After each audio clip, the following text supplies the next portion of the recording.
organised, there will be some kind of social upheaval, violence?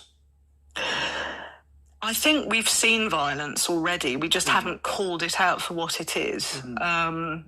And, you know, the obvious example are the so-called grooming gangs.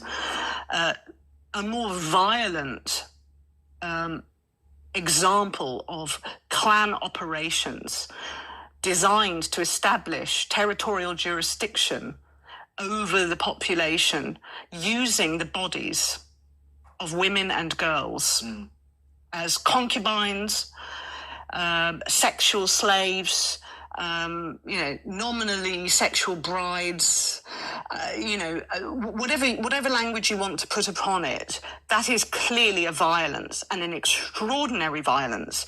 And we have simply treated it as the sort of criminal behaviour of a few miscreants, and therefore we haven't had to look at it in terms of a kind of intimation of what lies ahead, which is, if we allow this kind of violence to go unpunished and undealt with, then it can only escalate into full-scale balkanisation and civil war between clans, where women are the prize and the property and the punishment. And I think we've seen it already. It's already endemic in our country, but it's going to get worse. Yes, for sure. I do think that's a huge problem, and it seems to me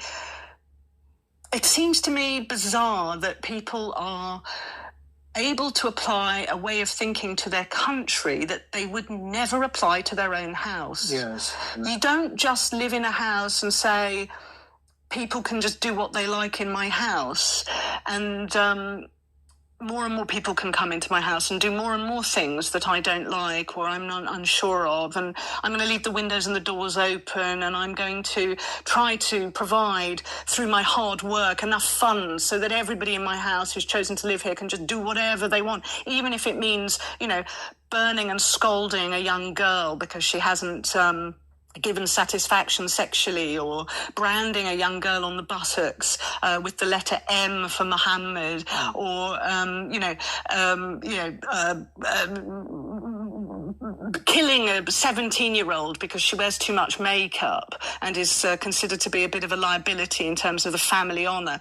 You don't just sit there and say, well, it can go on in my house and I'll fund it and I'll never say anything, as more and more and more people move into your house and continue to do that, and the behaviour gets more and more out of control and more violent. You just don't do that. No one in their right mind would think that couldn't end in anything but a terrible outcome for everybody concerned. Yeah. The whole point of houses is that